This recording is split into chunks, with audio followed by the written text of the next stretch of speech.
하나님, 또 하루가 지나가고 또 새 날을 맞이합니다. 이 세대는, 이 땅에는 수많은 사람들이 오고 가는 시대 속에 살아갑니다. 새로운 생명에 태어나고 또 이 땅에 살았던 사람들이 또 떠나는 그 삶의 연속성이 우리 가운데 계속해서 일어납니다. 오늘 우리가 살아가는 이 땅에서의 삶이 얼마나 소중하고 또 귀한 곳인지, 우리가 무엇을 보고 무엇을 믿고 살아가냐에 따라서 우리 다음의 삶이 결정되어진다는 사실을 우리는 너무나도 잘 알고 있습니다. 하나님, 그러기에 흘러가는 세월들을 허무하게 보내지 않도록 도와주시고, 살아가는 삶의 그 자리가 하나님의 이름과 뜻과 주의 나라가 세워질 수 있도록 하나님 도와주시옵소서.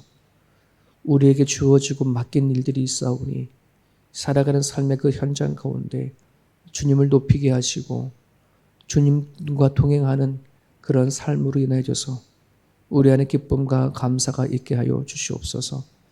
아버지, 특별히 새벽 자대를 쌓는 우리 귀한 아버지 식구들을 주께서 기억해 주시고 육신의 강건함을 하나님께서 허락하여 주시기를 원합니다. 매일매일 드려지는 이 예배의 제단이 회복의 제단이 되어지기 원합니다. 소망의 제단이 되어지기 원하고 우리에게 하나님께서 말씀하시는 주의 음성을 듣는 제단이 되어질 수 있기를 소망하오니, 아버지, 이곳에서 예배할 때마다 성령께서 임재해 주시고 아버지께서 저희들과 함께하여 주시옵소서. 감사드리며 예수님의 이름으로 기도합니다. 아멘. 사무엘상 3장입니다. 사무엘상 3장 1절에서 10절까지 보겠습니다.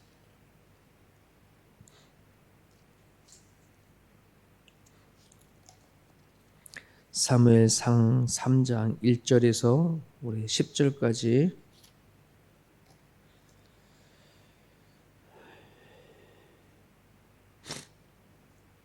같이 읽습니다.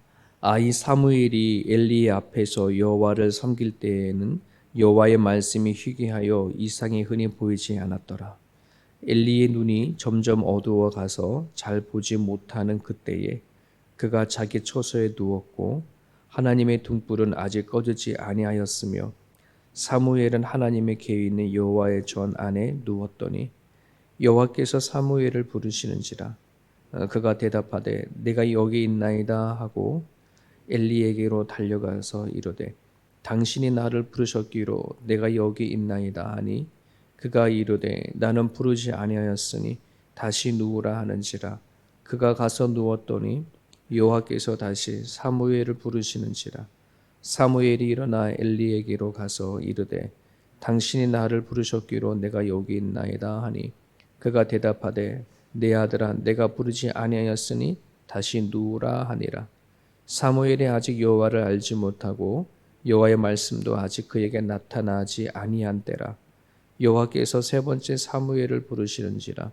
그가 일어나 엘리에게로 가서 이르되 당신이 나를 부르셨기로 내가 여기 있나이다 하니 엘리가 여호와께서 이 아이를 부르신 줄을 깨닫고 엘리가 사무엘에게 이르되 가서 누웠다가 그가 너를 부르시거든 네가 말하기를 여호와여 말씀하옵소서 주의 종이 듣겠나이다 하라 하니 이에 사무엘이 가서 자기 처소에 누우니라.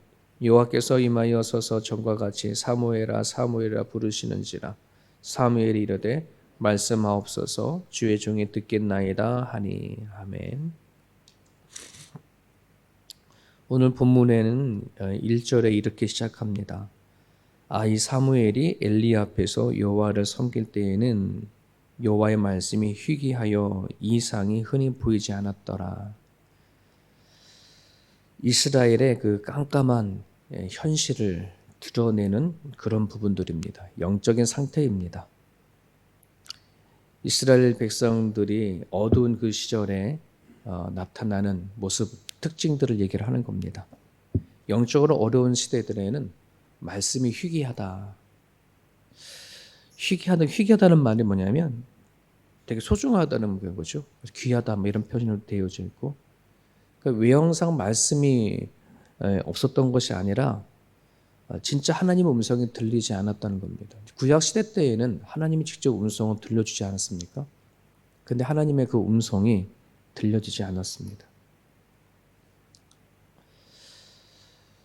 그리고 또 이상이 보이지 않았다. 하나님께서 나타나지 않았다는 겁니다. 선지자들에게 나타나서 말씀도 해주지 않고 그리고 앞으로 방향이 어떻게 될 거다라고 하는 그런 메시지도 전달되지 않으니까 이게 이제 영적인 상태를 이렇게 의미를 하는 거죠. 근데 이제 현대에는 조금 다른 차원입니다. 현대의 영적 상태는 어떤 거냐면 하나님이 말씀하지 아니하시는 게 아니라 하나님 끊임없이 말씀해 주세요. 요즘 같이 하나님 말씀이 대홍수처럼 쏟아지는 때가 없었잖아요. 저희들에게는 꼭 교회를 가야지만 말씀을 들을 수 있는데 요즘에는 뭐 내가 듣고 싶은다 그러면 얼마나 많이 하나님 말씀이 쏟아져 내립니까? 지금의 시대에는 하나님 말씀이 없는 시대가 아니라 희귀한 게 아니라 너무 많아요. 그런데 받는 사람이 없는 거죠. 그 말씀을 나의 말씀으로 받는 사람이 없습니다. 하나님이 이상을 보이지 않아요. 끊임없이 우리에게 비전을 보여주시는데 근데 그 비전을 보지 못하는 시대 속에 우리는 살아갑니다. 그러니까 구약 시대와 지금 이 사무엘 요 시대와 지금의 시대는 좀 반대예요. 네. 그러면서도 같은 거는 뭐냐 그러면 영적인 어둠 시대가 이때나 지금이나 많이 닮았습니다. 형태는 다르지만 우리가 살아가고 있는 이 시대는 정말 영적으로 많이 어두워지고 있는 그런 시대입니다. 3절에 보면 하나님의 등불은 아직 꺼지지 아니하였으며 그럼에도 불구하고 하나님의 말씀이 희귀하고 이상이 흔히 보이지 않았던 이 시대 안에도 희망이 있는 것은 소망이 있는 것은 하나님의 등불이 아직 꺼지지 않았다라고 하는 이 희망의 메시지가 오늘 본문에 등장을 합니다. 지금도 마찬가지겠죠. 지금도 이 세상에는 말씀이 선포되어져 있고 누가 이 하나님의 말씀을 따라 살 자가 누가 있겠느냐 할지 모르지만 여전히 각각 교회마다는 교회에 이처럼 새벽 예배에 불을 지피고 또 하나님을 찾는 그러한 사람들이 존재한다는 사실을 통해서 또 희망을 찾아보고 있습니다.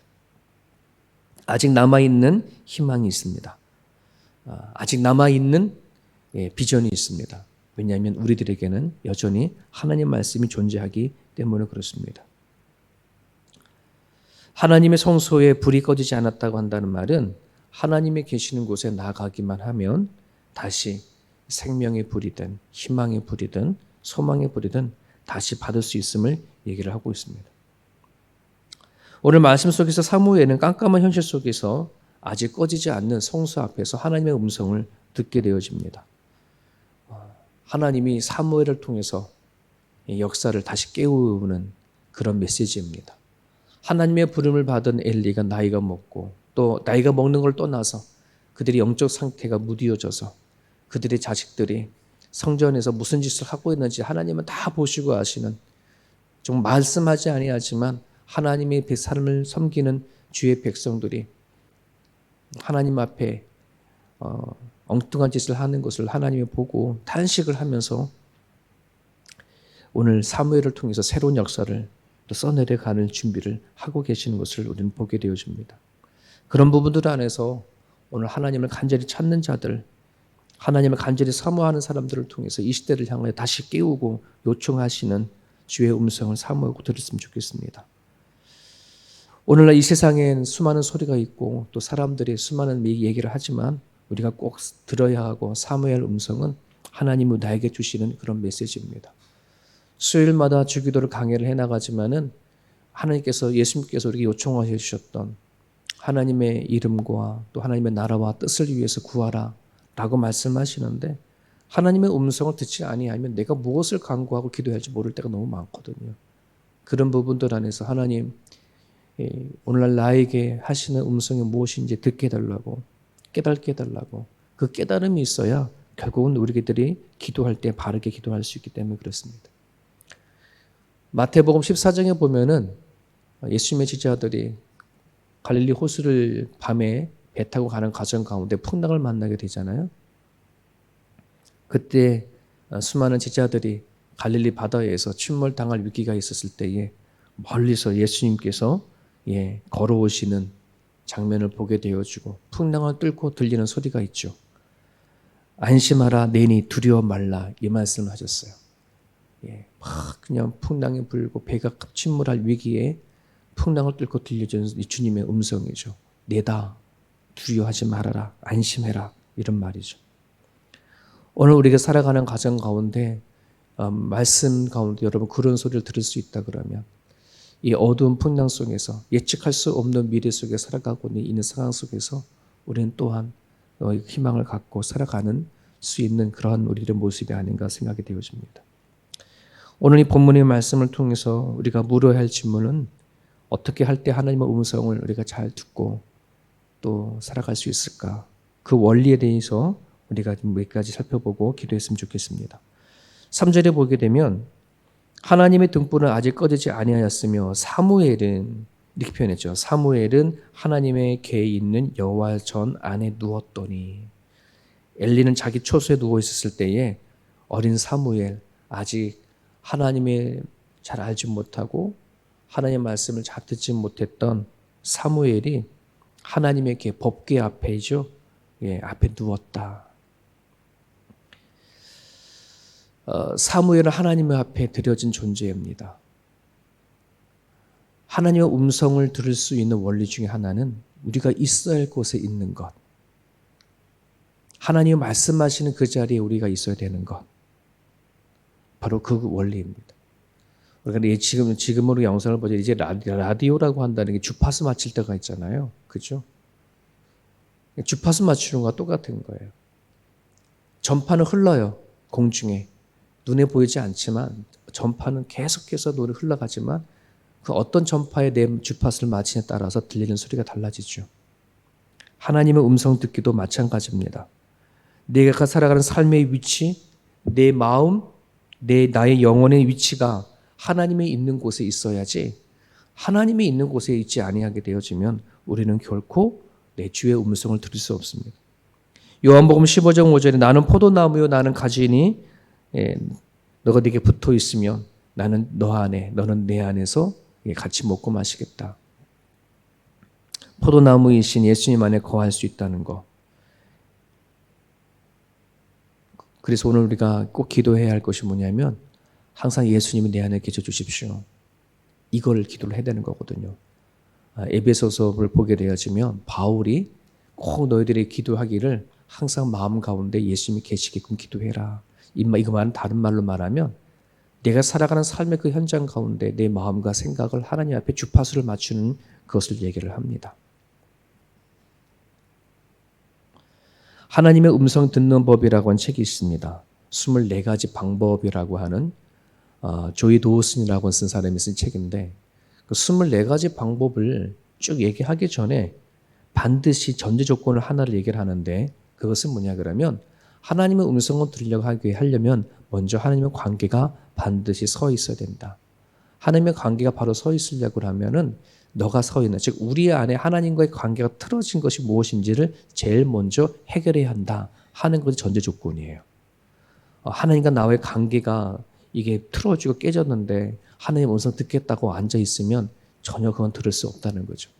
24가지 방법을 얘기하지만 24가지 방법을 얘기를 하든 100가지 방법을 얘기를 하든 중요한 건 먼저 관계 회복입니다. 내가 잘못 서 있는 곳이라면 옮겨줘야 합니다.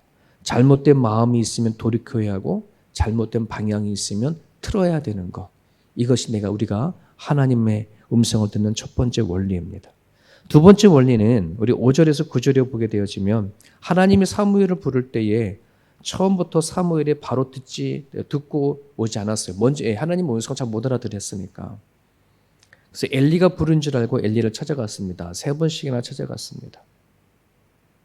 사무엘이 이와 같이 하나님의 성막에 거하면서도 불구하고 하나님의 음성을 듣지 못하는 것은 아직 그가 하나님의 음성이 한번 들어본 적이 없거든요. 하나님에 대해 잘 알지 못하거든요. 이 말씀 묵상하다 보니까 그런 생각을 해보게 됩니다. 하나님의 음성도 들어본 사람이 들을 수 있겠다 하는 생각도 들기도 하고요. 또 우리가 성경에 보게 되어지면 예수님이 그렇지 않습니까? 내 양은 내 주인의 목자의 음성을 듣는다. 이런 말을 하셨던 것처럼 하나님과의 관계성을 늘 유지하고 살아가게 되어지면은 주의 음성을 알아채는단 말이죠. 근데 저도 신앙생활을 하다 보면은 저도 처음부터 이 사무엘처럼 그냥 내가 하나님의 한국말로 그냥 얘기해 주는 줄만 알았어요. 한국말로 얘기해 주고 한국말로 이거 해라. 그래서 저는 하나님의 음성을 한 번도 못 들었다 얘기를 했거든요. 근데 하나님은 끊임없이 영적으로 성경 말씀을 통해서 기도하는 가정 가운데 끊임없이 말씀하셨는데도 불구하고 그것이 하나님의 음성인지 알지 못했다는 말이에요. 왜 그런가? 왜 그런가? 영적인 경험이 없기 때문에 그렇습니다. 영적인 경험. 이것이 하나님의 음성이구나 라고 하려고 그러면 하나님과의 끊임없이 관계성에 말씀을 묵상하고 알아채야 되는데 그걸 모르는 겁니다. 여러분, 바람이라고 한다는 것이 우리가 어린아이가 태어나면서 바람이라는 걸 바로 뭔지 인식 못 하거든요. 애들이 성장하고 몸으로 느끼고 학교에 가가지고서는 바람이라는 것을 공부하고 배우면 눈에 보이지 않는 바람을 정확하게 알죠. 이건 바람이다. 처음부터 바람이라는 걸 모르거든요. 우리가 하나님도 마찬가지입니다. 처음부터 하나님을 다 알 수 없어요. 이 사무엘처럼. 하지만 우리가 그 하나님을 느끼죠. 그리고 배워요. 말씀을 통해 가지고 공부하고 깨달아져 버리면 보이지 않는 하나님이 명확하게 보이는 거예요. 몰랐던 바람을 우리가 바람이다라고 말할 수 있는 것처럼. 하늘에 길이 있다고 하고 바다에 길이 있다고 하는데 그거 뭐예요? 우리는 몰라요. 비행기가 우리한테 주어진다고 하더라도 어디로 가야 할지 몰라요. 하지만 비행사는 방향의 길을 알아요. 배를 모는 선장도 마찬가지고. 그런 부분들 안에서 우리가 하나님의 음성을 들으려고 한다면 우리는 배워야 합니다. 알아야 합니다. 기도해야 합니다. 하루아침에 할 수 있는 부분들이 아니라는 것이죠. 우리는 살아가다 보면은 하나님의 주시는 메시지를 놓쳐버릴 때가 되게 많고 또 들었다고 싶지만 또 세상의 수많은 소리 때문에 하나님의 음성을 깊이 들으실 때 못할 때가 참 많습니다. 열왕기상 18장 19장에 보면 엘리야가 호렙산에서 정말 엘리야가 우상 숭배자와 850대 1로 싸웠던 그 장면이 있었는데 그럼에도 불구하고 엘리야가 이사벨의 말 한마디에 영적 침체가 오고 다운이 되어졌잖아요. 그럴 때 하나님께서는 엘리야를 회복시키기 위해서 제일 먼저 하신 것이 산으로 이끌어갔어요. 하나님 처음 만나주셨던 산으로 끌고 가가지고서는 하나님의 음성을 듣게 해주셨습니다. 아주 세밀한 음성을 듣게 하시죠. 그로 인해서 엘리야가 다시 회복되어졌던 것처럼 오늘 우리들이 하나님의 음성을 들으려고 한다 그러면 조용히 모든 소리를 다 끊어버리고 하나님 앞에 집중하고 다시 하나님의 음성을 듣기를 할 수 있어야 또 살아갈 줄 믿습니다. 하나 더 말씀을 보게 되면 10절에 보면 드디어 이제 사무엘이 하나님이 불러주시는 음성을 알아채리죠. 그러면서 사무엘이 뭐라 얘기를 하냐 그러면 주여 종이 듣겠나이다 이런 메시지를 말을 합니다. 말씀하십시오. 제가 듣겠습니다. 듣고자 하는 사무엘에게 하나님을 말씀하죠. 오늘 여기에 숨은 원리가 하나 있습니다. 하나님의 음성은 듣고자 하는 사람에게 들려집니다. 간절히 사모하는 사람들에게 그 말씀이 들려집니다. 달라지고 변화되고자 하는 자에게 말씀을 들려줍니다. 그렇지 아니하면 그 말씀은 들려지지만 들려지지 않는 일들이 일어납니다. 여러분 주일날 똑같은 사람들에게 똑같은 메시지를 하잖아요. 하지만 어떤 누구에게는 그 메시지가 들려지기도 하지만 어떤 누구에게는 들려지지 않습니다. 왜 그럴까요? 듣고자 하는 마음이 없으면 내가 달라지고자 변화하고자 하나님의 말씀을 정말 사모하는 마음이 없으면 안 들려집니다. 이게 바로 열린 순종이다라고도 표현을 합니다. 말씀해 주십시오. 내가 따르겠습니다 하는 그런 메시지죠. 아브라함도 그렇고 이사야도 그렇고 하나님의 부름을 받은 수많은 사람들이 하나님 앞에 말씀했던 것이 하나님 말씀하십시오. 내가 따르겠습니다. 가겠습니다. 이렇게 고백했습니다. 하나님을 경험하는 삶이라고 하는 책을 보면 7가지 단계로 하나님을 경험하는 단계가 있는데 맨 마지막 단계가 순종입니다. 아무리 그 수많은 말씀이 듣고 고민도 하고 갈등을 하고 조정도 하고 나름대로 하지만 끝에 가서 순종하지 아니하면 하나님을 경험할 수 없음을 그 책은 얘기를 합니다. 오늘날 수많은 사람들이 주의 말씀을 들어요. 음성을 들어요. 하지만 그 음성이 자기 자신에게 아무런 힘을 내지 못하는 이유는 결국 말씀에 따라 살지 않았기 때문에, 순종하지 않기 때문에. 그런 부분들 안에서 우리가 듣는 대로 바뀔 수 있도록, 내가 하나님이 나한테 말씀하시면 그 말씀대로 살아내려고 몸부림을 치는 것, 이것이 바로 내가 변하는 일이요, 달라지는 일이요, 또 성숙하는 비결이라는 사실을 우리가 깨닫고 나갔으면 좋겠습니다. 오늘 주신 말씀을 붙잡고 이 시간 같이 기도할 때에 하나님의 음성을 듣는 비결은 내가 바른 위치에 서 있어야 합니다. 그리고 끊임없이 내가 훈련받아서 하나님의 음성이 어떤 것인지 세밀한 음성을 들을 수 있는 그 훈련을 우리는 쌓아야 합니다. 들렸다면, 주의 음성을 들렸다면 순종할 수 있는 그런 마음과 그런 삶이 되게 해달라고 이 아침에 기도하시길 바랍니다. 주님 주신 말씀 붙잡고 이 시간 같이 기도하겠습니다.